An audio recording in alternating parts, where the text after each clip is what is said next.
हरे Krishna. Hare Krishna, Prabhuji.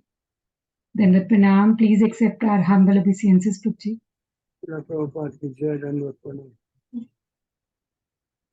गुरवे चंद्राय राधिकाय तदालय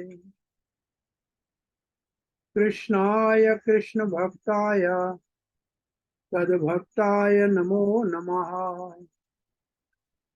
ओम नमो भगवते वासुदेवाय। ओम नमो भगवते वासुदेवाय। ओम नमो भगवते वासुदेवाय। नारायणं नमस्कृत्यं नरं चैव नरोत्तमं देवीं सरस्वतीं व्यासं ततो जयमुदीरये। नश्यप्रायेषु भद्रेषु नित्यं भागवत सेवया भगवती उत्तम श्लोके भक्तिर्भवती नैष्टिकी।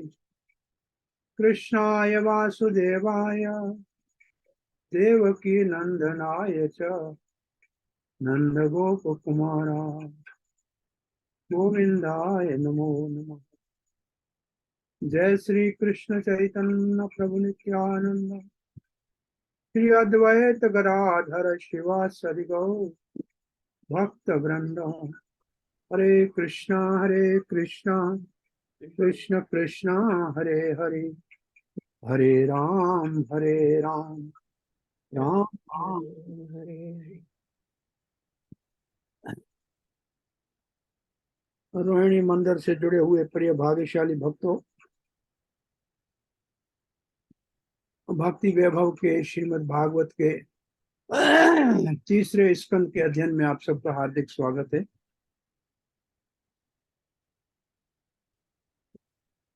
तीसरे स्कंद श्रीमद् भागवत के 13वें अध्याय का कल हमने अध्ययन किया। उस अध्याय में स्वयंभू मनु जो ब्रह्मा जी के पुत्र हैं, हरे कृष्ण पवित्र, उनके साथ शतरूपा जो उनकी पत्नी हुई, इन दोनों ने ब्रह्मा जी के द्वारा इनकी सर्जन या सृष्टि करने के उपरांत उन्होंने क्या किया, ये विदुर का प्रश्न था। उन्होंने क्या किया? उन्होंने अपने पिता ब्रह्मा जी की आज्ञा का पालन करने के लिए अपने आप को उनके शरण में अर्पण किया और आज्ञा मांगी कि क्या निर्देश है, हम कैसे आपको प्रसन्न करें। इससे ब्रह्मा जी बहुत प्रसन्न हो गए और कहा कि बेटा आप सृष्टि को बढ़ाओ। तो स्वयं मनु ने कहा कि पिताश्री, सृष्टि बढ़ाने के लिए स्थान तो है नहीं, पृथ्वी कहाँ है? तो ब्रह्मा जी चिंतन करने लगे तो उनके नासिका से वाराह अवतार का प्रकट हुआ। ये जो नासिका से वाराह अवतार का प्रकट हुआ, ये है श्वेत वाराह और ये है स्वयंभू मनु के कल्प की बात। और आगे कथा इसी वाराह अवतार के वर्णन है कि कैसे ये ऋषियों ने इनको वेदों की प्रार्थना से जो है उनका आदर किया। वारा देव ने उनके लिए आकाश में उड़ के जल में जंप लगाया और पृथ्वी को लाके अपने स्थान पे स्थापित किया और फिर वो अपने धाम चले गए। आगे फिर दूसरे वाराह अवतार के वर्णन का, नील वाराह का वर्णन चक्षुष मनवंतर छठा है। उसमें जो हुआ वो जल से प्रकट हुआ और वो भी पृथ्वी को जब ला रहे थे तो उन्होंने हिरण्याकश्यप को मारा और फिर वो वापस अपने धाम चले गए और इस कथा को सुनने वालों को भौतिक बंधन से मुक्ति हो लगी। ऐसे ये अध्याय पूरा हुआ था कल। अब निश्चित रूप से विदुर के मन में ये जिज्ञासा है कि भगवान वाराह देव ने, कौन से वाराह देव ने? नील वाराह ने, जो चक्षुष मनवंतर में प्रकट हुए थे।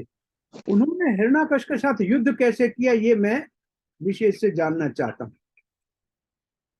और इस प्रसंग से ही नए अध्याय का शुरुआत होता है। और ये नया अध्याय जो 14वां हम शुरू करने जा रहे हैं, इसका नाम है दिति का गर्भ धारण करना सायंकाल को। सायंकाल संध्या के समय दिति का गर्भ धारण करना। चक्रवर्ती पाद इस अध्याय के अंदर क्या है, 3 बातें लिखते हैं। देखिए, पहला है दिति अपने पति कश्यप के पास संतान उत्पत्ति के लिए सायंकाल की संध्या वेले जाती है, पहली बात। और उसके उपरांत दिति पश्चाताप करती है, दूसरी बात। और तीसरी बात, दिति को बहुत ही असुरी प्रकृति के पुत्र हिरण्याकश्यप का जन्म होता है, परंतु पश्चाताप के कारण उनका पोता प्रहलाद महाराज, उसके जन्म का आशीर्वाद मिलता है। ये है इस अध्याय का सारांश। तो इस अध्याय में ये 3 बातें हैं, देख लीजिए। दिति का सायंकाल को कश्यप से संभोग करने की कामना, दिति का पश्चाताप, हिरण्याकश्यप का जन्म और भावी भक्त प्रहलाद का आशीर्वाद। ये है इस अध्याय का सार। अब इन अध्याय का हम विभाजन करते हैं। ये देखिए, पहले से संभवतः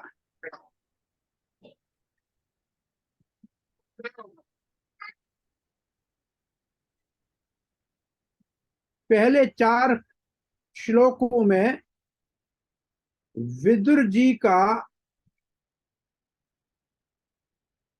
नील वाराह के विषय में जिज्ञासा, अधिक जिज्ञासा। पहले 4 श्लोकों में क्या है? विदुर जी के द्वारा नील वाराह के विषय में अधिक जिज्ञासा। तो ये है पहला श्लोक। श्री शुक उवाच, सुखदेव गोस्वामी कहते हैं, निश्मय का मतलब है सुनने के बाद। किसने सुना? विदुर ने सुना। किससे सुना? कौशावर्णी, कौशावर नाम है मैत्रेय ऋषि का। उससे जब सुना, उपवर्णितम, जब उन्होंने वर्णन किया था वारादेव का, हरे, किसका वर्णन किया? हरे कथायाम, हरि की कथा का वर्णन किया था। कारण शुक्र आत्मा, वो हरि उस समय किस रूप में थे? वो शुक्र रूप में आए थे। क्यों आए थे? कारण क्या था? पृथ्वी को गर्भ सागर से निकालने के लिए आए थे, और शुक्र रूप में आए थे। ठीक है। फिर उसी के विषय में पुनः प्रपंच, पुनः उसके विषय में पूछ रहा है। क्यों पूछ रहे हैं और कैसे पूछ रहे हैं? पूछ रहे हैं हाथ जोड़ के, उद्य अंजलि ही, उद्यत अंजलि, ऊपर हाथ जोड़ के प्रार्थना कर रहे हैं। क्यों पूछ रहे हैं? न च अति तृप्तो, ना चाति तृप्तो, मैं संतुष्ट नहीं हुआ हूं। इसका अर्थ है भगवत कथा से कभी कोई संतुष्ट नहीं होता, तो मैं संतुष्ट नहीं हुआ हूं। और विदुर का एक गुण लिखा है, धृतव्रत। धृतव्रत का मतलब विदुर जी जो है वो धृतव्रत है। वो बहुत हरि कथा को ध्यान से सुनने का उनका बहुत बड़ा एक संकल्प है या व्रत है। तो अब इस प्रभुपाद जी लिखते हैं, हाथ जोड़ के विशेष उनके दिव्य वारादेव के आगे के दिव्य कार्यों के विषय में पूछने लगे, क्योंकि वो संतुष्ट नहीं थे।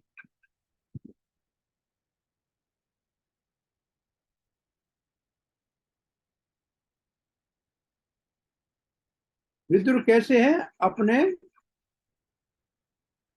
संकल्प में दृढ़ है। उनका जो जो अच्छे व्रत धारण करने वाले हैं।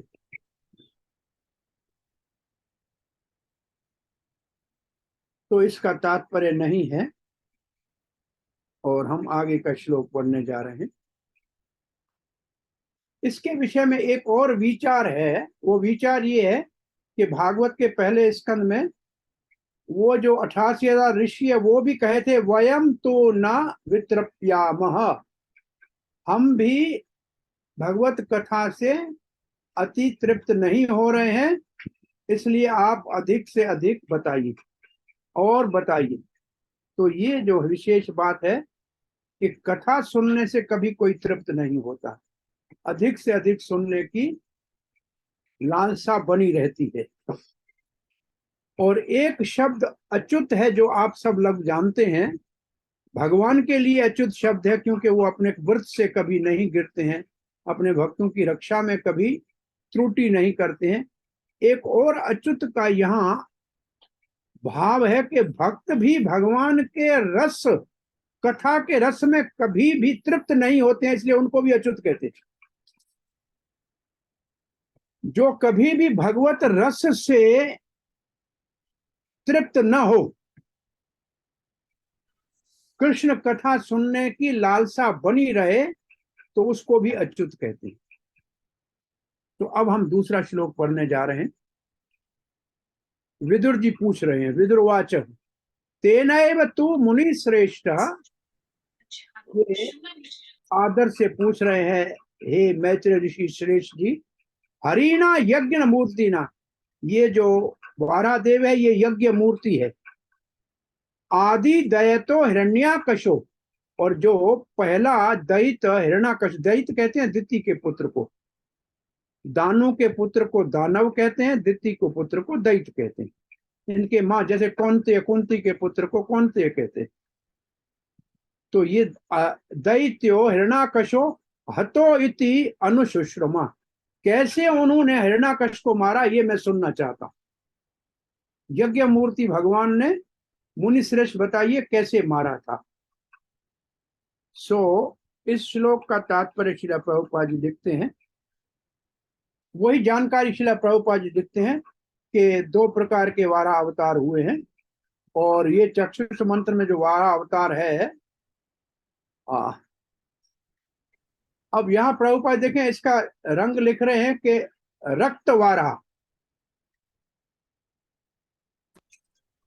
वहां नीलवारा लिखा था। कहीं कहीं क्या है कि हमें दो शब्द मिल रहे हैं, श्वेतवारा और रक्तवारा। हमने पहले हमेशा रक्तवारा ही सुना था। तो यहाँ प्रभुपाद से ये भाई किसका माइक खुला है, इसको बंद कराइए। तो ये रक्तवारा जी जो है, ये नीलवारा का दूसरा नाम रक्तवारा यहाँ प्रभुपाद ने लिखा है। आए विदुर जी ने पहले भी ये कथा सुनी थी। तो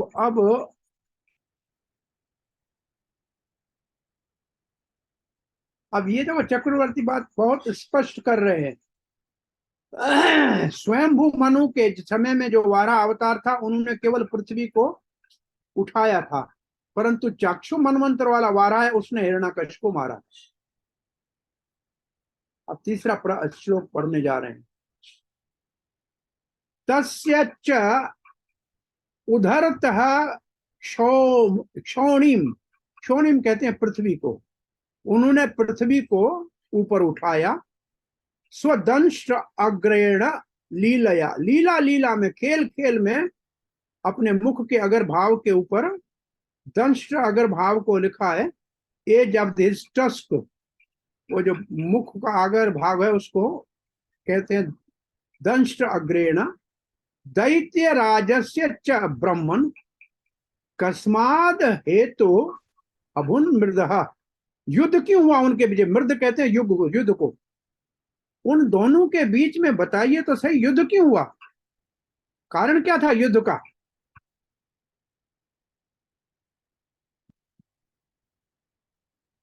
क्या कारण था उस युद्ध का, ये जानना चाह रहे हैं। और इसका भी तात्पर्य नहीं है, तो हम अब चौथा श्लोक पढ़ रहे हैं विदुर की जिज्ञासा का। श्रद्धानाय भक्ताय ब्रूहीत जन्म विस्तरम, ऋषेण तृप्यति मनः परम कौतूहलम ही में। अब कहते हैं श्रद्धानाय, मुझे बहुत बड़ी श्रद्धा है। इस तात्पर्य में, इसके अर्थ में और तात्पर्य में दो बातें हैं। एक होनी चाहिए सुनने वाले के अंदर श्रद्धा, भक्त्या, और उसके अंदर होनी चाहिए भक्ति। तब और उस तीसरा विशेष रूप से होना चाहिए, कथा सुनने में तृप्ति नहीं हो रही है, इसका मतलब उत्कंठा सुनने की होनी चाहिए मन में।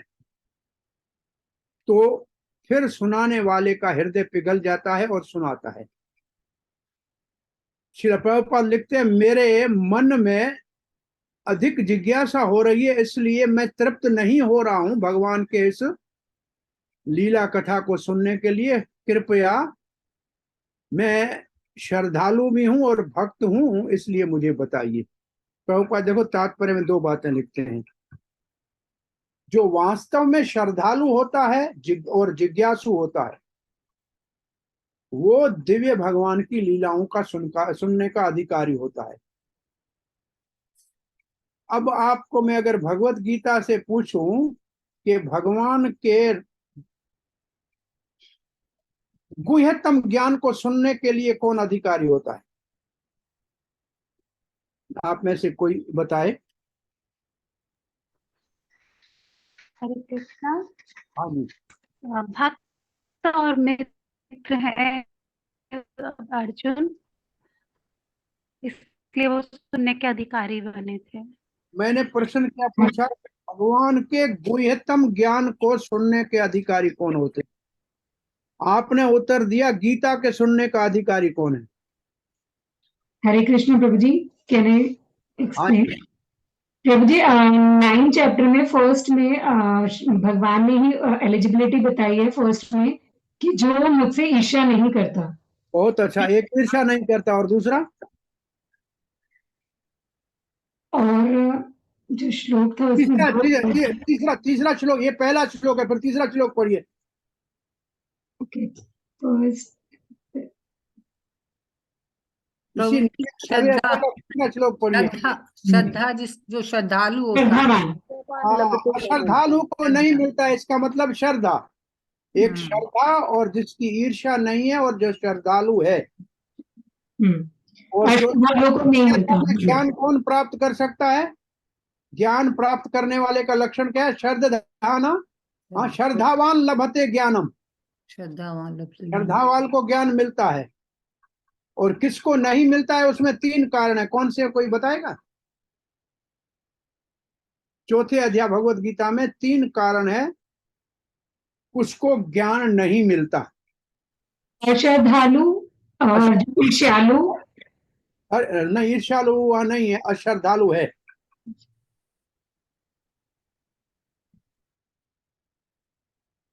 तीन है और 3 में से एक सबसे बड़ा भारी है।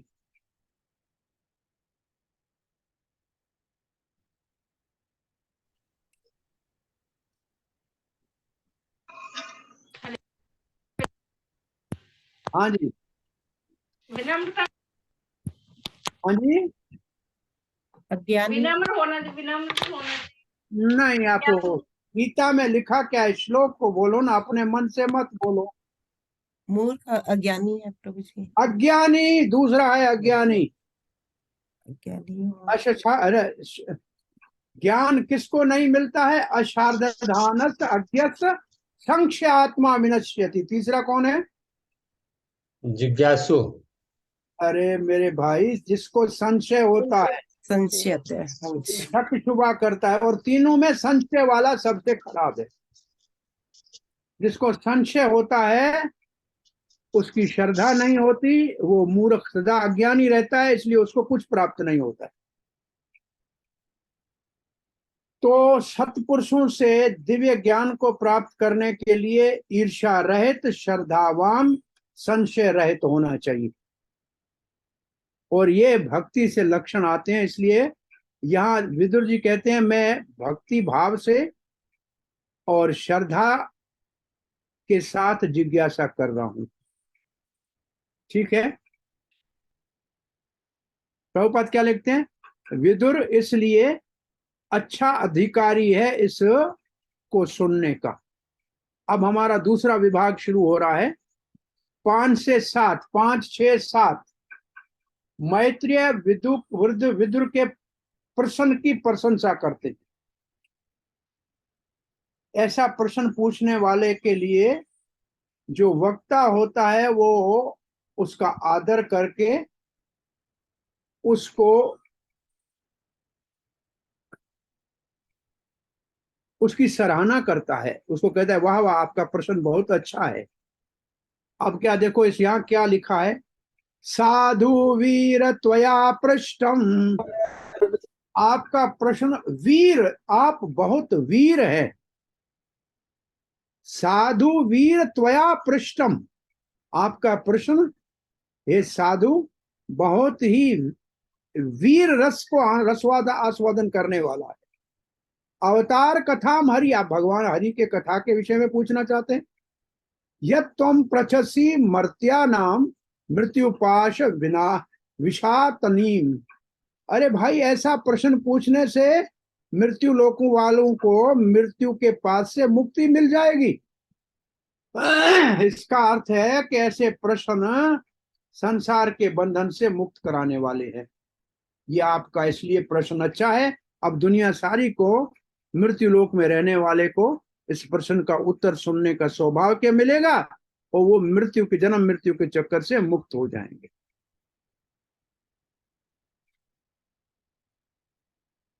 तो यहां श्रील प्रभुपाद जी लिखते हैं, विदुर ने यहां वीर क्यों कहा? विदुर को यहां मैत्रेय जी ने वीर क्यों कहा है? केवल इसलिए नहीं कि विदुर भी कुरु वंश में जन्म लिया था, परंतु वो भगवान के वीर रस को सुनने में रुचि रखता था। और यहाँ भगवान के 2 अवतार वीर रस में क्रोध से युद्ध करते हैं, वारादेव और नरसिंह, हिरण्याकश और हिरण्यकशिपु दोनों के लिए। तो वीर रस में रुचि रखने वाला था, इसलिए वीर कहा गया है।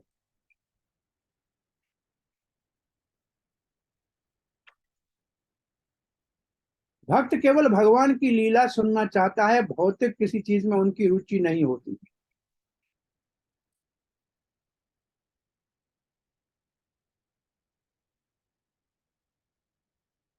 भगवान किसी को मारने के लिए नहीं युद्ध करते हैं, परंतु भगवान की इस लीला से, जन्म मृत्यु के चक्कर से, माया से लोग मुक्त हो जाते। ऐसे युद्ध की कथाएं भगवान की जन्म मृत्यु से मुक्त करने वाली है।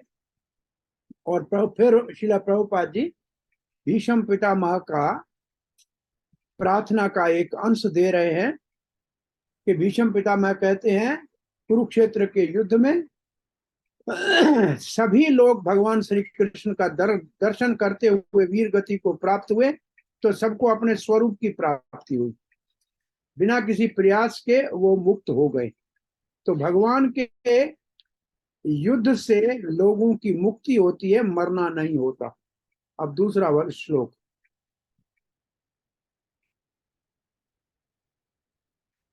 और प्रशंसा आगे करते हैं। अब इसका प्रमाण देते हैं। किस चीज का प्रमाण देते हैं? कि भगवान के युद्ध के विषय में सुनने से जन्म मृत्यु से मुक्ति होती है, इसका प्रमाण दे रहे हैं। और प्रमाण क्या है? यस्य उतानपाद पुत्रो मुनिना गीत यार्भकः मृत्यो कृतवै मूर्धन्य अंग्रीम आरोह्य हरे पदम। अब कथा बता रहे हैं ध्रुव महाराज की, जो उतानपाद का पुत्र था, उसने मुनि नारद जी से जो हरि कथा सुनी थी, वो अंत समय में जब उनको विमान लेने आया बद्रिक आश्रम में, तो मृत्यु के सर के ऊपर पांव रख के विमान में चढ़े। इसका अर्थ है कि हरि कथा भक्तों के मुख से सुनने से मृत्यु के ऊपर विजय प्राप्त और भगवत धाम की प्राप्ति होती है। तो छठा प्रश्न प्रमाण है, कथा का लाभ है उसका। आप पढ़िए, अनुवाद पढ़िए श्रील प्रभुपाद जी का। पढ़िए अनुवाद जी। जी प्रभु जी। तात्पर्य श्रील प्रभुपाद के द्वारा। श्रील प्रभुपाद की जय। अपना देह त्याग करते समय राजा उत्तानपाद के पुत्र महाराज ध्रुव के पास सुनंद तथा अन्य पुरुष आए, जिन्होंने भगवत धाम में उनका स्वागत किया। उन्होंने अल्प आयु में, जब वे बालक ही थे, इस संसार को त्याग किया था। यद्यपि उन्होंने अपने पिता का सिंहासन प्राप्त कर लिया था और उनके अपने कई पुत्र भी थे, चूंकि उन्हें इस संसार को छोड़ना था, इसीलिए मृत्यु उनकी प्रतीक्षा कर रही थी।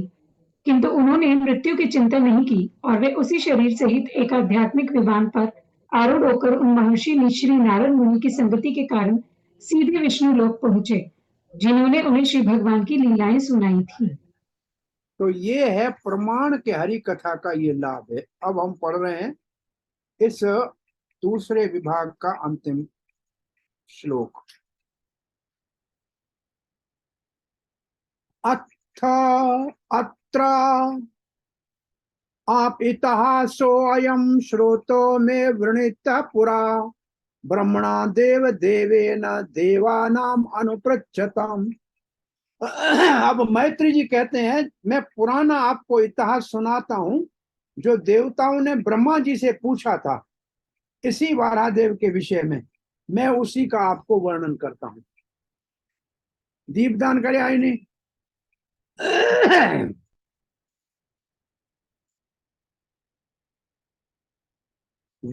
वारादेव और हिरण्याकश के बीच में जो युद्ध है, उसका प्रसन्न देवताओं ने ब्रह्मा जी से पूछा था। मैं वही आपको बताता हूं जो पहले बताया गया है। इसको कहते हैं परंपरा। अपने मन से नहीं बता रहा हूं, जैसे मैंने सुना है, ब्रह्मा जी ने देवताओं को उत्तर दिया था, वैसे मैं आपको बताऊंगा। अब कैसे ब्रह्मा जी ने बताया था, वो अब शुरू हो रहा है 8 से 15 तक। दिति कश्यप जी के पास सहवास के लिए जाती है, 8 से 15 तक इन श्लोकों में।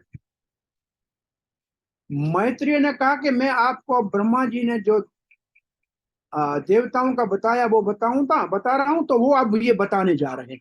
ये बताया था ब्रह्मा जी ने। क्या बताया था ब्रह्मा जी ने? ये है दिति दाक्षायणी। दिति दक्ष की पुत्री है, क्षत्र विदुर का नाम है, जो हरि कथा में बहुत रुचि रखे। जैसे छाता में मधु होती है ना, ऐसे इसका एक अर्थ मैंने कभी देखा था, अब तो मेरे को ध्यान में नहीं है। क्षता क्यों कहते हैं विदुर को?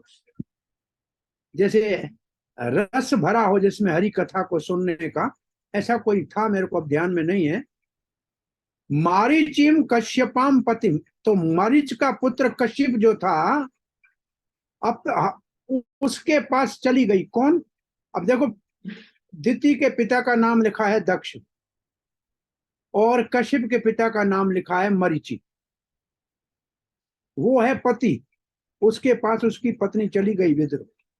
अपत्य काम चक में, उसके अंदर उस समय बहुत काम का प्रकोप था। और कब गई? संध्यायाम, संध्या के, शाम के संध्या के काल गई। क्यों गई? हृच्छार्दिता, इसका मतलब उसके अंदर काम का प्रबल कोप था और सहवास की इच्छा थी। ये इस श्लोक का अर्थ है। और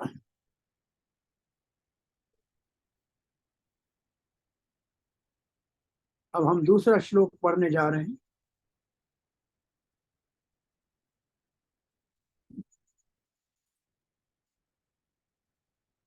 उस समय क्या कर रहे थे जब गई थी दिति? तो उनका पति कश्यप पहले कब गई थी? संध्या काल में। लिख के रखो, ये वो दोष हैं जो असुर संतान उत्पन्न के कारण है। उसमें पहला ये है, समय संध्या काल कभी भी सहवास के लिए उचित नहीं है, ये वर्जित है। अब दूसरा, इष्टा अग्नि जोहवम पश्यता पुरुषम यज्ञ। उस समय कश्यप जी यज्ञ पुरुष भगवान को उनके मुख जो अग्नि है उसमें पूजा अर्पण कर रहे थे। और निम्नलोचित है, उनकी आंखें बंद थी। अर्क आसीनम, उस समय सूर्य जो है अस्त हो रहा था। अग्नि आगरे समाहितम, जो भगवान का मुख अग्नि है उसमें वो आहुति दे रहे थे। और इसका अर्थ है वो पूजा में थे। जब सूर्य अस्त हो रहा था, समाधि में थे, आंखें बंद का मतलब समाधि में थे कश्यप जी। और परम पुरुष भगवान विष्णु को, जिनका जीवा यज्ञ अग्नि है, उसमें आहुति डाल रहे थे, ऐसे समझना चाहिए। प्रभुपाद जी लिखते हैं, अग्नि को भगवान की जीवा कहा गया है, और उसके अंदर घी आदि और तिल जव आदि की आहुति दी जाती है। भगवान उसको स्वीकार करते हैं, क्योंकि भगवान यज्ञपति है। दो प्रकार से भगवान भोग ग्रहण करते हैं। जरा कोई बताएगा कौन से दो प्रकार से भगवान भोग ग्रहण करते हैं? हरे कृष्णा। हरे कृष्णा। भक्तों के, हाँ जी, ब्राह्मणों के मुख से प्रभु जी। एक ब्राह्मणों के मुख से, और दूसरा और यज्ञ अग्नि। यज्ञ अग्नि में। अग्नि में। यज्ञ से। यज्ञ अग्नि और ब्राह्मणों के मुख से। कौन से ब्राह्मणों के मुख से भगवान भोग अर्पण करते हैं? जो प्रचार में अपना जीवन देते हैं, जो भगवान के ज्ञान का प्रचार करते हैं। जिनकी जीवा से भगवान की महिमा गाई जाती है, दूसरों को हरि कथा जो सुना, उनके मुख से ग्रहण करते हैं। ये कहाँ पड़ा है?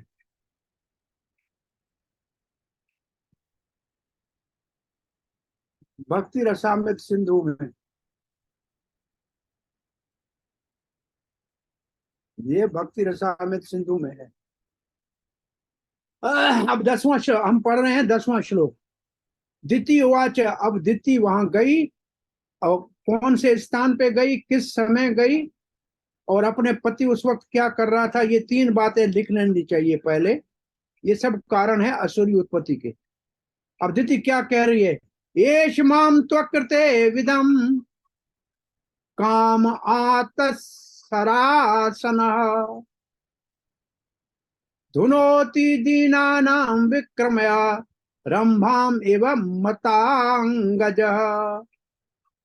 मतांगज,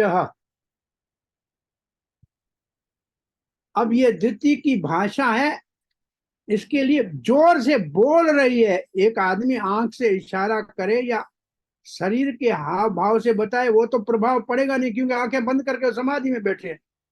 तो इसलिए उन्होंने निर्लज होकर सीधा कह दिया। क्या कहा,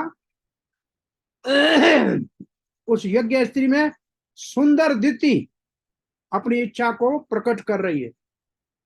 कह रही है, हे विद्वान, विद्वान लिखा है, हे विद्वान, ये जो कामदेव है ना, वो सर का मतलब देखो, सर अश्नह, सर का मतलब बाण। कामदेव अपने बाण से क्या कर रहे हैं, मुझे बहुत बड़ी पीड़ा पहुंचा रहे हैं, बहुत बड़ी पीछे पीड़ा पहुंचा रहे हैं। मैं तो दीन हो गई, ये मुझे ऊपर आक्रमण कर रहे हैं।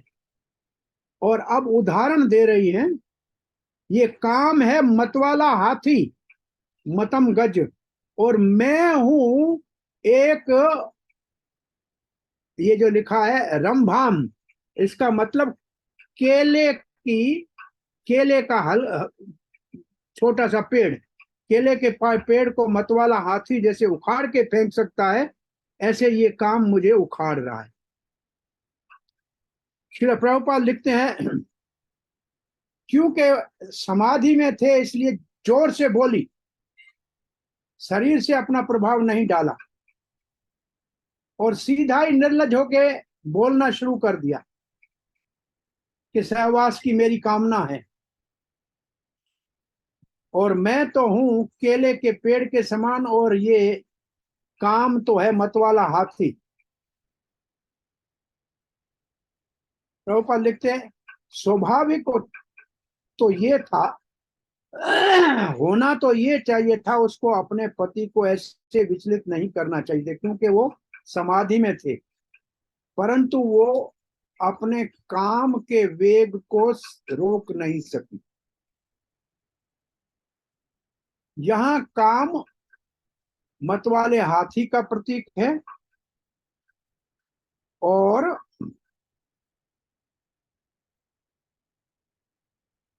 अब मतवाला हाथी आया है काम के रूप में। अब तो पत्नी है बेचारी केले के पेड़ की तरह, कहीं उसको उखाड़ न दे, इसलिए पति को उसकी रक्षा करनी चाहिए, उसकी इच्छा की पूर्ति करनी चाहिए।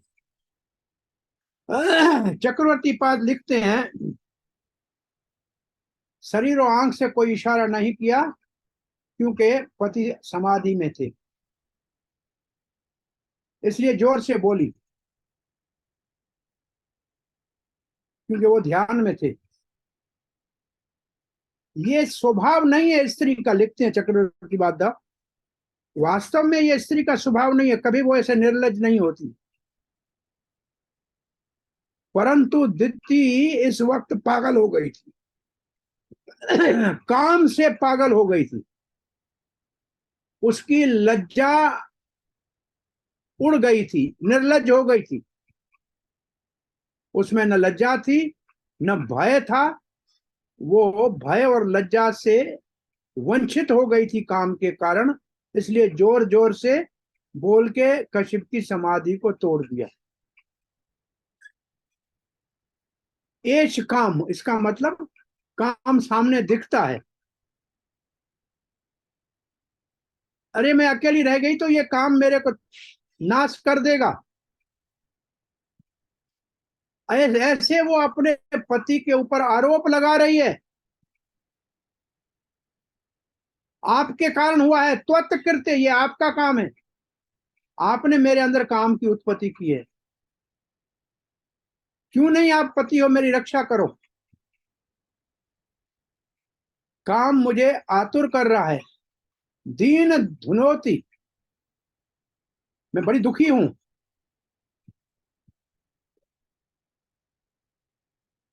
अगर कश्यप पूछता है कि आपने ऐसे अचानक लज्जा क्यों छोड़ दी, कभी ऐसे तो नहीं करती हो आप, तो कहती है मैं क्या करूं, मैं तो हूं कमल का, मैं तो हूं केले का पेड़ और ये काम है मतवाला हाथी। अब इस हाल में,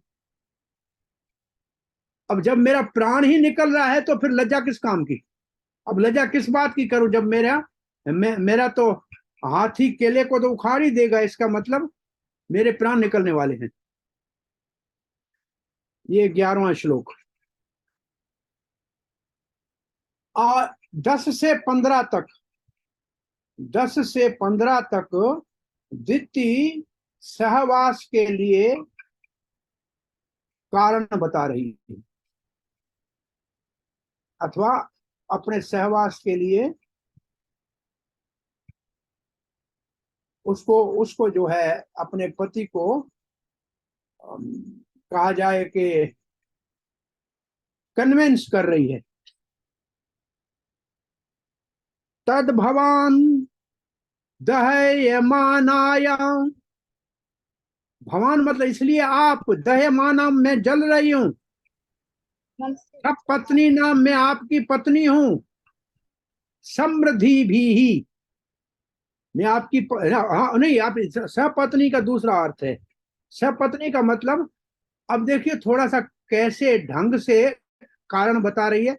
अरे मेरी सारी सोतन दूसरी आपकी पत्नियां जो है ना, वो सब समृद्धि है, उनको तो पुत्र प्राप्त हो गया, उनको संतान हो गया, प्रजावती नाम उनके तो पुत्र है, भद्रम ते, अरे आपको धन्यवाद करती हूँ, आपकी जय हो, मुझे भी आप एक संतान दे दीजिए, आयुक्ताम अनुग्रह, मेरे ऊपर भी आप कृपा कीजिए और मुझे भी कोई संतान दे दीजिए, अन्य पत्नियों को तो संतान है तो मुझे क्यों नहीं, ये कारण बता रही है।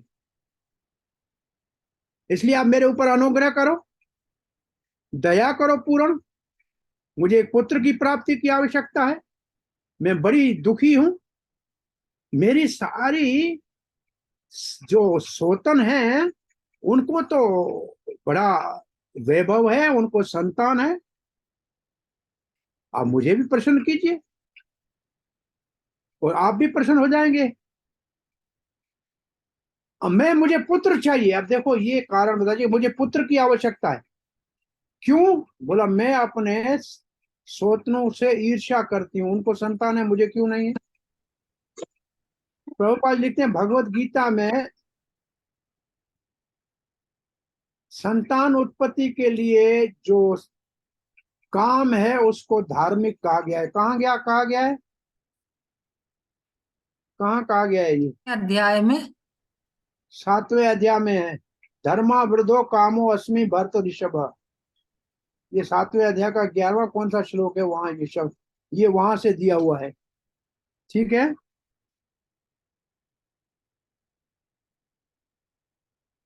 बिना संतान के भोग का भाव है तो ये अधर्म है, इसलिए दिति कहती है मुझे तो संतान चाहिए।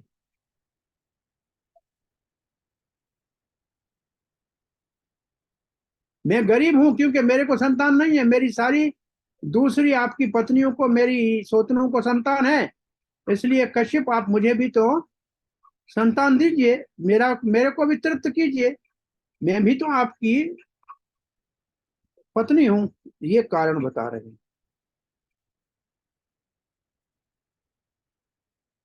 अब कारण आगे का, अब एक यहां थोड़ा सा देखो, 2 लाइनें लिखी हैं, आदमी ईर्ष्या कब करता है। एक ईर्ष्या होती है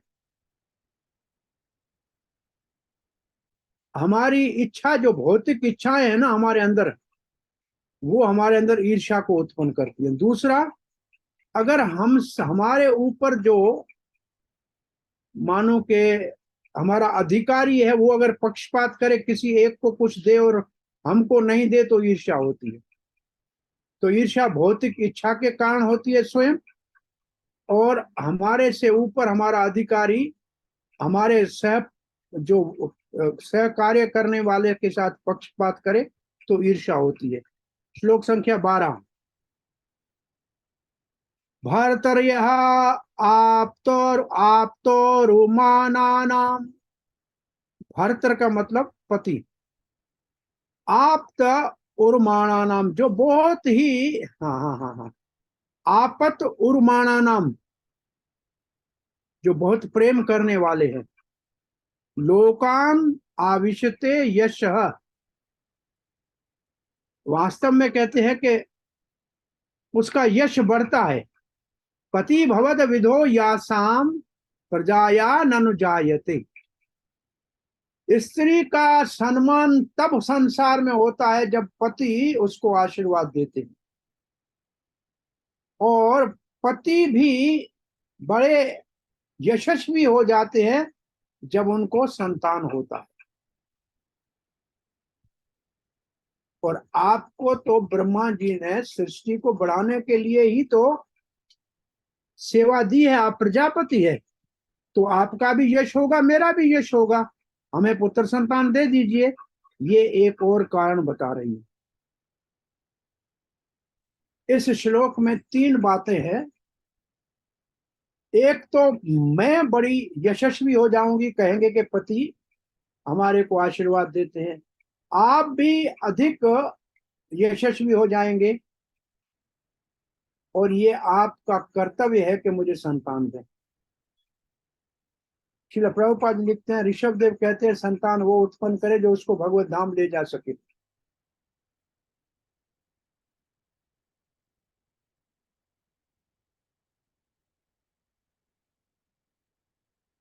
इसलिए हर मानव को ये एक अवसर दिया गया है कि मानव जन्म का लाभ ले, और इसलिए कश्यप को भी संतान उत्पन्न करना चाहिए, क्योंकि उनको भी मुक्त करना है। अब ये क्या कहा ये कि संतान उत्पन्न करना चाहिए। श्रुति में लिखा है, तद जाया जाया भवति यदस्याम जायते पुनः।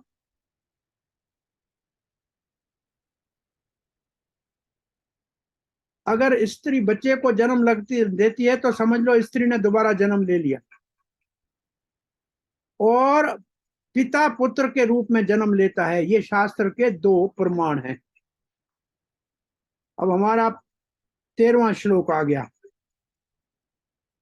पुरा पिता नो। अब एक और कारण आपको बताया जा रहा है असुरी संतान उत्पन्न करने का। ये श्लोक एक और कारण है।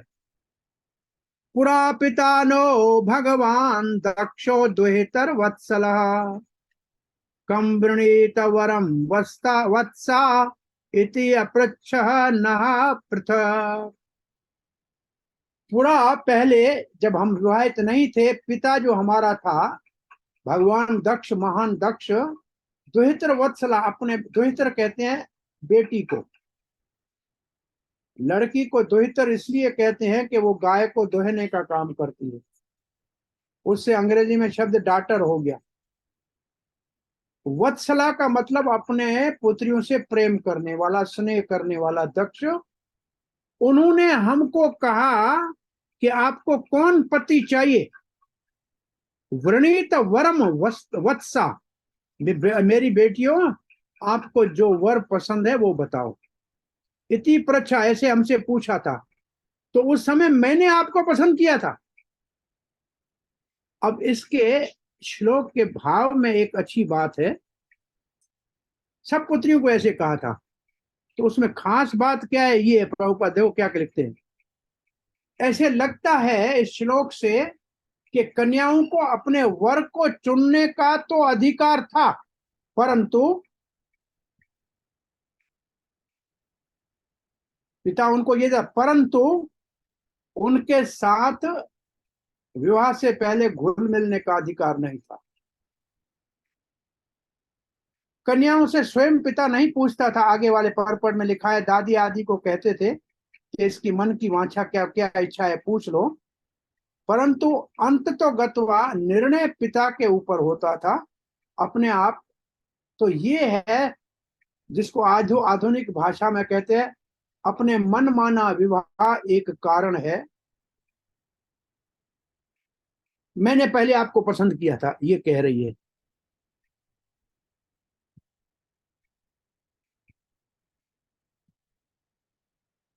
अब ये 14वां श्लोक। स विदित्वात्मजानानाम्नो भवान संतान भावनः त्रयो त्रयो त्रय उदशान्दात्तासां यास्ते शीलम अनुवृताः। हमारे पिता जो है हमारे शुभ चिंतक थे दक्ष, उन्होंने हमारा भाव को जाना और हम 13 पुत्रियों को आपके साथ विवाह करा दिया, जो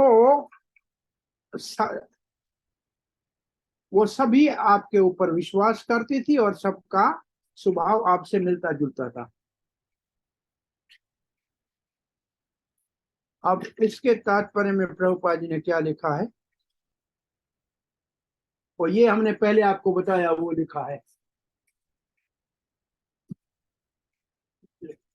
ये लिखा है कि पिता सीधा नहीं पूछता है, दादी के साथ पोती अपने मन की बात कह देती है और फिर पिता को पता लग जाता है। ऐसे कश्यप जी ने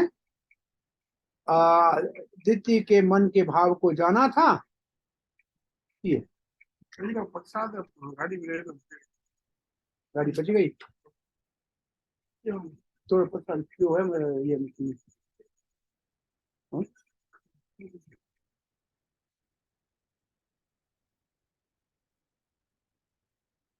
तो सबको जब संतान है तो हमें संतान क्यों नहीं है। अब हम आ गए 15वें श्लोक के, यहाँ दिति वाला कारण पूरा हो रहा है और फिर कश्यप जी बोलेंगे, अथ में कुरु कल्याणम कामम कमल लोचन आर्त उपसर्पणम भूमन अमोघ ही महीयसे। इसमें पहले तो कश्यप की प्रशंसा कर रही है, हमारा कल्याण करो हे कमल नयन, पति को कह रही है।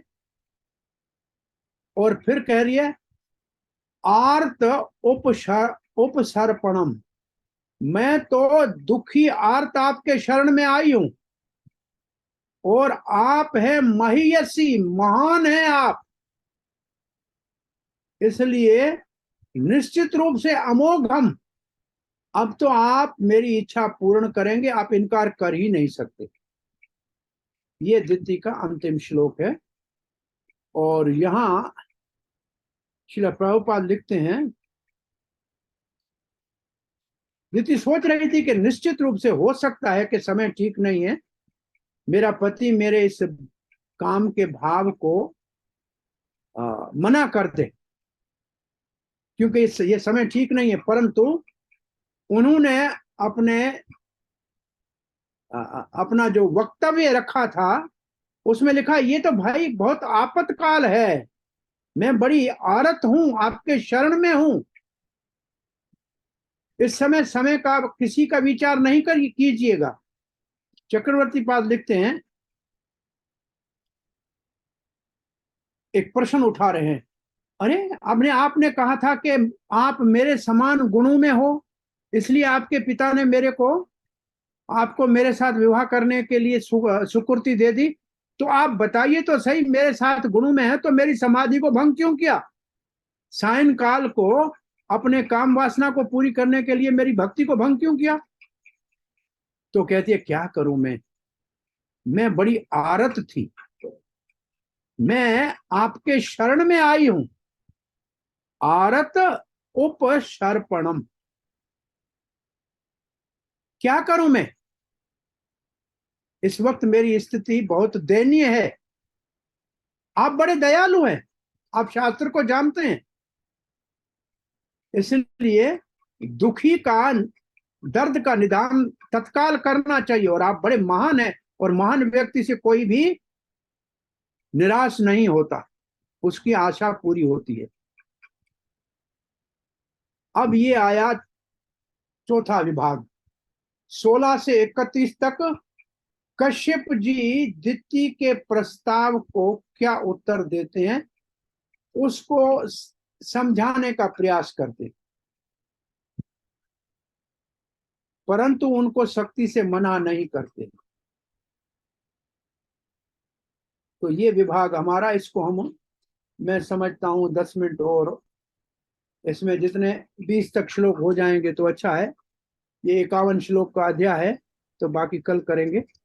इति ताम वीर मारीचः कृपणाम बहु भाषिणाम प्रत्याहानयन वाचा प्रवृद्धा अनंग कश्मलम। इस प्रकार, इस प्रकार विदुर को यहाँ क्या शब्द का है? हाँ, विदुर को शब्द लिखा है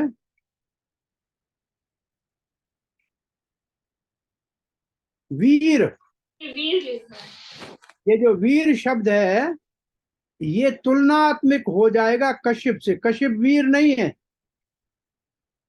वो स्त्री के प्रभाव में आ गया, उसने वीरता का परिचय नहीं दिया, इसलिए वीर लिखा है। हे वीर विदुर, दिति के अंदर तो काम का दोष आ गया था, कश्मलम, इसलिए वो क्या कर रही थी? ज्यादा भाषण कर रही थी, बोल रही थी। ये जो शब्द है ना, बहुभाषणी, कृपणा, कृपणा का अर्थ बहुत गरीब, और बहुत बोल रही थी। उसको मरीचि के पुत्र कश्यप ने उचित शब्दों से शांत करने का प्रयास किया। अब प्रभुपाद का तात्पर्य देखिए, जब पुरुष हो या स्त्री हो, जब काम का प्रकोप होता है तो समझना चाहिए ये इच्छा पाप का कारण है, ये कश्मल है, पाप का कारण है। कश्यप आध्यात्मिक कार्यों में लगे हुए थे, परंतु उनके अंदर इतना साहस नहीं था, बल नहीं था कि अपनी पत्नी को मना कर दे, जो ऐसे काम आतुर हो गई थी। मना कर सकते थे, सख्त शब्द कह सकते, ये ठीक टाइम नहीं है, असंभव है, अब जाइए, परंतु वो आध्यात्मिक दृष्टिकोण से इतना बलवान नहीं था जितना विदुर है, इसलिए विदुर को यहां वीर कहा गया है। कोई भी आत्म संयम में बलवान नहीं होता, एकमात्र भक्त ही आत्म जो है संयम कर सकता है। भक्त से अधिक कोई भी इंद्रियों को वश में करने में समर्थ नहीं होता। ऐसे लगता है कश्यप के मन में भी सहवास की कामना आ गई थी, क्योंकि उन्होंने सख्ती से अपनी पत्नी को गलत समय की वजह से सावधान करके वापस क्यों नहीं भेजा? वो उनको शांत क्यों करना चाह रहे थे? शांत करने से और ज्यादा काम बढ़ेगा, ये सिद्धांत है। विदुर धर्म में बहुत ही दृढ़ थे और कश्यप इतने नहीं थे। अरे क्रोध से एक बार देख लिया होता, ये कह रहे हैं विश्वनाथ चक्रवर्ती ठाकुर, और डांट दिया होता, चाहे दिखावे का क्रोध दिखाया होता, तो भी उनका काम बिल्कुल एकदम फीका पड़ जाता, और भय के कारण वो समाप्त हो जाता। परंतु उनके अंदर भी काम का उदय होता था, ऐसे उसके अंदर तो काम का उदय हुआ था, और जब काम किसी को हो तब आप उसको समझाने का प्रयास करो तो केवल काम बढ़ता है। ये मैंने यहां से कहा था आपको, चक्रवर्तीपाद का तात्पर्य है। कामी व्यक्ति को समझाने से काम बढ़ेगा, केवल एकमात्र क्रोध से और भय से काम का तत्काल नाश हो जाता है। संख्या 17। ये 17 से 21 तक कश्यप जी अपनी पत्नी के गुणगान कर रहे हैं। एचते अहम वधास्यामि विधास्यामि प्रियम वीरो यद इच्छसि तस्या कामम न कुर्यात् सिद्धिस्त्रयी वर्ग की यतः। अरे अरे आप कितनी सुंदर है, देखो क्या कहते हैं। अभी तो आपके ऊपर कामम, अब जो आपके ऊपर काम का प्रभाव है, मैं आपकी इच्छा पूर्ण करूंगा। प्रिय घबराओ मत, आप ही तो हमारे 3 धर्म अर्थ काम को पूरा करने वाली हो, हमारे घर की लक्ष्मी हो। इसका मतलब है आप चिंता मत करो, मैं आपकी इच्छा पूरी करूंगा। ये भयभीत स्त्री, मैं आपकी इच्छा पूरी करूंगा, आप मुझे प्रिय हो। कौन नहीं स्त्री की इच्छा पूरी करेगा जो धर्म अर्थ काम को पूरा करने में सहायक होती है। ये 3 क्या है प्रभुपाद जी लिखते, धर्म अर्थ काम मोक्ष है। सो धर्म अर्थ और काम है, मोक्ष नहीं है। बद्ध जीव के लिए स्त्री जो है वो मुक्ति का कारण है, क्योंकि वो अपने पति को मुक्ति के मार्ग में आगे ले जा सकती है। ये बद्ध जीव तो का आधार ही इंद्रिय तृप्ति है। अगर किसी को अच्छी पत्नी मिल गई है तो ऐसी पत्नी इसकी सहायता कर सकती है हर प्रकार से, नहीं तो वो बंधन में जाके जाए और पड़ता जाएगा। एक जो पत्नी, विश्वास पात्र पत्नी जो है, उसको सहयोग करना चाहिए अपने पति का भौतिक इच्छा को पूरी करने के लिए, और तो फिर वो आध्यात्मिक कार्य भी करेंगे और फिर मुक्ति के रास्ते में आगे बढ़ेंगे, सिद्धि प्राप्त करेंगे।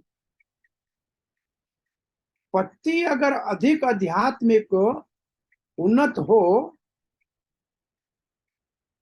तो पत्नी को भी उनका साथ देना चाहिए आध्यात्मिक कार्यों में, तो पत्नी और पति दोनों को लाभ होगा आध्यात्मिक सिद्धि में। इसलिए ये अवश्य बहुत जरूरी है कि लड़की और लड़के दोनों को शिक्षा दी जाए विवाह से पहले आध्यात्मिक कर्तव्य की, ताकि वो आगे चल के एक दूसरे का सहयोग करके एक दूसरे को लाभ दें। और लड़के के लिए ब्रह्मचर्य है और लड़की के लिए क्या है, लिखा बताओ जरा। कौमार्य। हाँ जी, कौमार्य।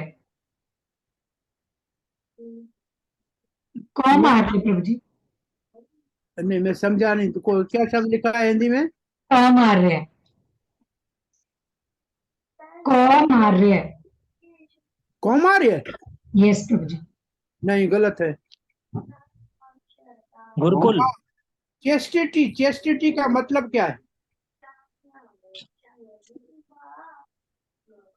एक दृष्टि से कौमारी का मतलब है जिसको कहा जाए वर्जिन, वो दूसरा अर्थ है, वो अर्थ सही नहीं है, वो अर्थ सही नहीं है हिंदी में। जैसे ब्रह्मचर्य लड़के के लिए होता है, ऐसे लड़की के लिए क्या होना चाहिए?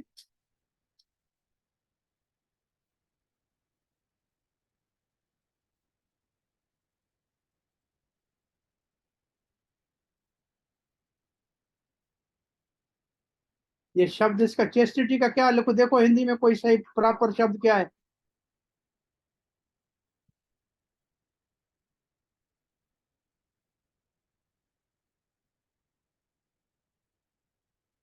नौ बज गए हैं, इस शब्द का अर्थ निकालो तो आपको। संयम दिया हुआ शुचिता। हाँ, संयम, शुद्धता, शुचिता। मेरे ख्याल में तीनों शब्द होने चाहिए, संयम, शुचिता और शुद्धता। शुद्धता। शुद्धता, शुचिता और संयम। यस प्रभु जी। ये तीन भी चेस्टिटी को पूरा नहीं कर पाएंगे। तो इसका संस्कृत में एक शब्द देखना चाहिए।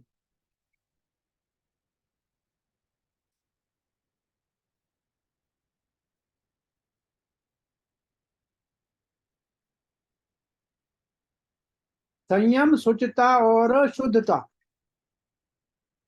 प्रभु जी संस्कृत शब्द तो वही ब्रह्मचर्य आ रहे हैं। नहीं, ब्रह्मचर्य तो लड़के के लिए है, हाँ जी। लड़की के लिए स्पेशल शब्द प्रभुपाद ने पहली बार निकाला है, चेस्टिटी। और सतित्व। हाँ जी, सतित्व। समझ में नहीं आया मेरे को। प्रभु जी सतित्व, सतित्व। सतित्व, सतित्व, सतित्व शब्द बहुत अच्छा है। वैसे भीष्म पिता मैंने कहा नारी का गहना है लज्जा। वो लज्जा अगर नारी में है तो बड़े बड़े राजाओं को भी वश में कर सकती है। और लज्जा गई, ये वाल्व लूज हुआ, प्रभुपाद ने कहा, तो फिर वो समाज के अंदर बहुत बड़ा उपद्रव उत्पन्न कर सकती है। ये भीष्म पितामह ने युधिष्ठिर को जहां शिक्षाएं दी है वहां नारी शिक्षा में ये लिखा हुआ है। तो वो भी शब्द अच्छा है वहां, लज्जा। वैसे एक कहावत है, वैश्य निर्लज, नारी लज्जा। धंधा करने वाले को निर्लज होके अपना पैसा कमाना चाहिए, सबको कहे कि नहीं जितने में लिया उतने में दिया, तो धंधा नहीं चलेगा। वैश्य को निर्लज होना चाहिए, नारी को लज्जा होनी चाहिए, ब्राह्मण संतुष्टि होना चाहिए, और राजा को कभी संतुष्ट नहीं करना चाहिए। कोष ज्यादा होगा तो प्रजा सुखी रहेगी। राजा असंतुष्ट, ब्राह्मण संतुष्टि, नारी लज्जा, वैश्य निर्लज। ये एक नीति शास्त्र का मर्यादा है। सो प्रभुपाद जी कहते हैं ये शिक्षाएं दोनों को दी जाए। वैसे प्रभुपाद जी पहले आचार्य जिन्होंने ब्रह्मचारी आश्रम खोला था पाश्चात्य देशों में। वैसे वैदिक संस्कृति में ब्रह्मचारी आश्रम का कोई जो वर्णन नहीं है, परंतु प्रभुपाद ने देखा कि सिंगल लड़कियां हैं अकेली, तो उनके लिए ब्रह्मचारिणी आश्रम खोल दिया था कि वो कम से कम शिक्षित हो। तो वही बात, उस भाव को प्रभुपाद जी ने जो स्वयं किया था कि उनको यहाँ सतित्व की शिक्षा दी जाए। प्रभु जी यहाँ पर एक वर्ड पतिव्रता भी आ रहा है। हाँ, पतिव्रता। अब पतिव्रता तो विवाह के बाद, ये क्या विवाह से पहले की बात कही जा रही है। जैसे पहले जब लड़के और लड़कियों को विवाह से पहले ब्रह्मचार्य और शुचिता, शुद्धता, इंद्रियों का संयम, सत्यत्व की शिक्षा देनी चाहिए।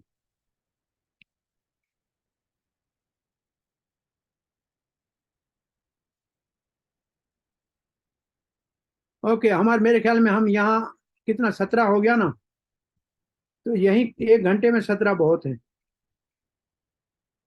अब 18 से कल पढ़ेंगे। मेरे ख्याल में आपका कोई प्रश्न जिज्ञासा है तो पूछ लो, कुछ समझ में आया तो बोलिए। हरे कृष्णा। कुछ हाथ ऊपर है, बोलिए। हरे कृष्ण जी। हाँ जी, हंसकांत जी बोलो। धन्यवाद प्रभु जी। हाँ आज जी। आपने बहुत ही सुंदर व्याख्या की और अमृत वर्षा हो रही थी जैसे, बहुत ही आनंद आ रहा है प्रभु जी। आपका बहुत बहुत धन्यवाद बोलते हैं। पहले श्लोक में प्रभु जी आपने बताया है कौशार वीण, इसका जो कोशावर्ण जो है मैत्रेय का नाम है। और मैत्रेय क्यों कोशावर्ण है, इसको आप थोड़ा देखेंगे तो या तो उनके कुल का नाम होगा, या उनके मतलब किसी का जैसे ना जब वंश होता है वो होगा, कोई एक उसका कारण होगा। कोशावर्ण उसका, इसको क्षता बोलते हैं। क्षता विदुर को बोलते हैं, कोशावर्ण मैत्रेय को बोलते हैं। ये उनका दूसरा नाम है, एक प्रचलित नाम है। जैसे अर्जुन को कौनते कह देते हैं, पार्थ कह देते हैं, ऐसे हाँ। इनके ये सेकंड नेम है। नहीं प्रभु जी, अर्जुन को तो माता के नाम से संबोधन हो गया कि कौन ते कह दिया। नहीं, और भी बहुत नाम है ना, एक कभी महाभाव है, ऐसे एक एक व्यक्ति के एक से अधिक नाम है।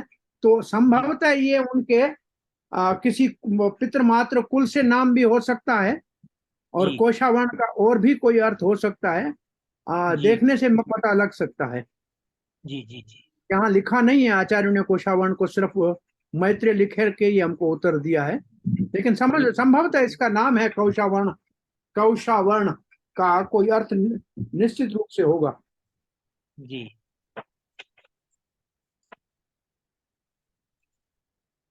मैं तो आज पता नहीं सारे श्लोकों के साथ, जैसे मेरा अपना मेरा अपना अंदाज है, उसी में शब्दों के आधार पे ही सारे श्लोकों को समझाने का प्रयास किया। जी भाई, बहुत बहुत कल हम धन्यवाद। ऐसे नहीं कर पाए क्योंकि बहुत लंबा जाना संभव नहीं है।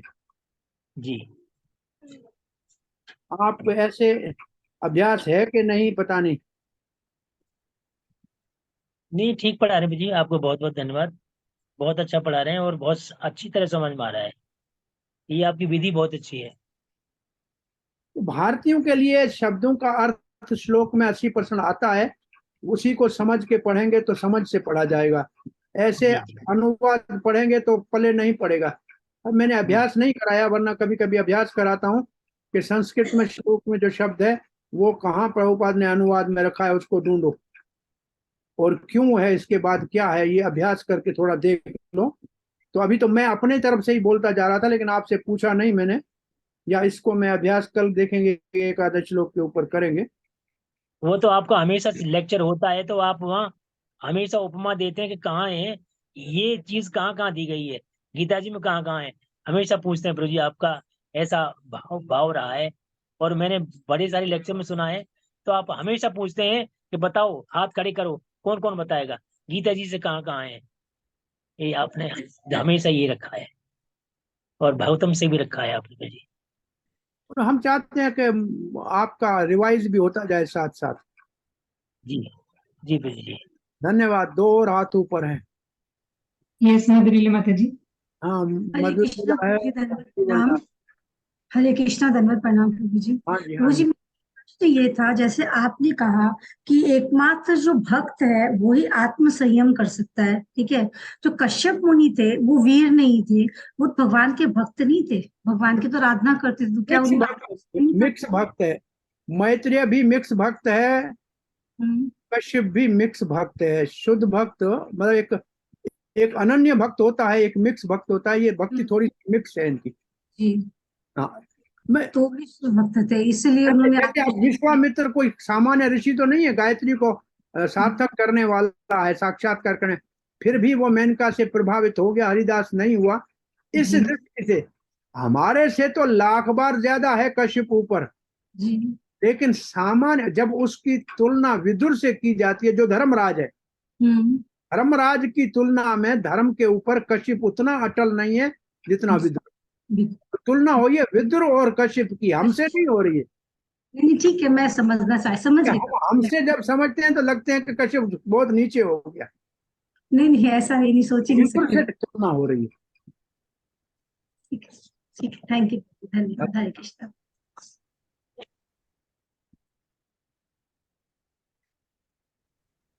एक और हाथ।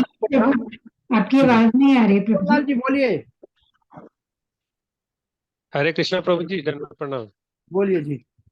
अच्छा प्रभु जी, मेरा क्वेश्चन कल के लेक्चर से था, कल बात नहीं हो पाई तो पूछ नहीं पाए थे, समय शायद कम था। तो कल आपने प्रभु जी जो हरे हरे कृष्ण महामंत्र है उसके बारे में बताया था कि उसका वर्णन कौन से श्लोक में और वो कौन से एक पुराण में वो वृद्धारण्य अपना एक पुराण था, उसमें से उस मंत्र को प्रभुपाद ने वहाँ, प्रभुपाद ने या विष्णु चक्र ने कोट किया है। कौन वृद्ध नारदीय पुराण है, कौन सा था, वृद्ध नारदीय पुराण पुराण था। हाँ, Yes, प्रभु जी, yes, प्रभु जी yes. मुझे प्रभु जी जो हरे कृष्णा पुराण का हरे कृष्णा मंत्र ऐसे लिखा हुआ था वहाँ। हाँ जी, तो हाँ जी। प्रभु जी हरे कृष्णा। प्रभु जी इसमें हरे राम पहले या हरे कृष्ण पहले था? वो क्या फर्क अक्सर लोग पड़ता है, क्या confuse क्या करते फर्क हैं। पड़ता है? पहले सब्जी खाओगे कि रोटी खाओगे, दोनों पेट में जाएगा भाई। नहीं, अक्सर प्रभु जी क्वेश्चन करते हैं ना, तो हमें उसको जो कैसे करते कोट हैं वो करके क्लियर मूर्ख है, करें? जो करते हैं उसको बोलो जो आपको अच्छा लगे वो करो।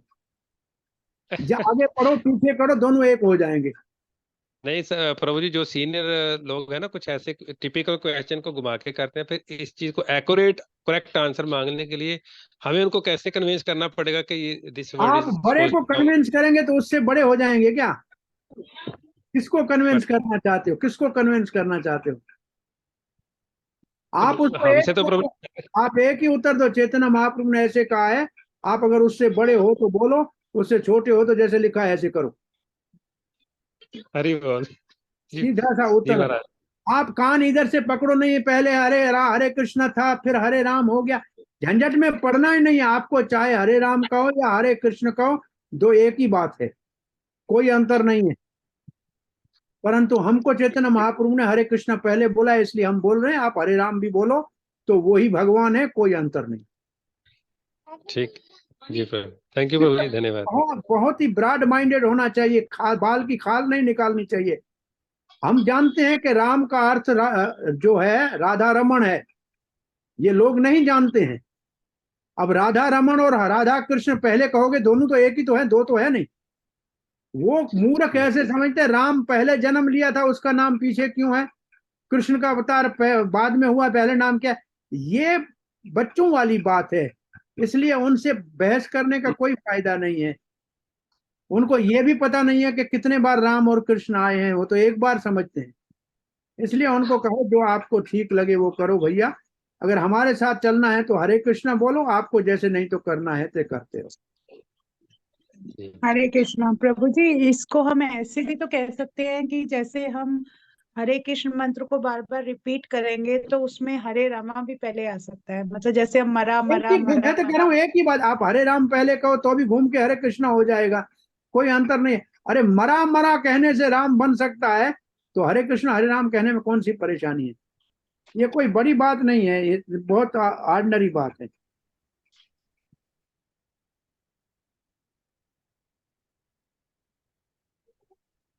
हरे कृष्णा प्रभु जी, इच्छा ही नहीं कर रही है बंद करने की, छोड़ने की। मुझे लग रहा है कंटिन्यू आपसे पढ़ते रहे।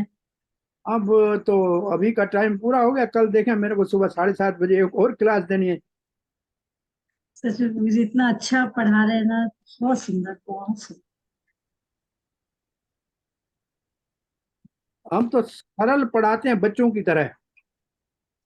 तुम बच्चे ही हैं, हमारे में कहाँ ज्ञान है प्रभु, यही है बच्चे। हम विद्वान नहीं है, इसलिए हमको ज्यादा कुछ आता नहीं है, विद्वान नहीं है। प्रभु जी आप बहुत विद्वान है, कैसे कह सकते हैं अपनी बात। चलो जी, वांछा कल्पतरुभ्यश्च कृपा सिंधुभ्यैव च पतितानां पावनेभ्यो वैष्णवेभ्यो नमो नमः। कल मिलेंगे, कल 8 बजे। हरे कृष्ण महामंत्र का जप करेंगे अभी सब लोग मिलके। हरे कृष्णा हरे कृष्णा कृष्णा कृष्णा कृष्णा हरे हरे, हरे राम राम राम हरे हरे। हरे हरे। सार्वभौम प्रभु की जय हो। जय हो।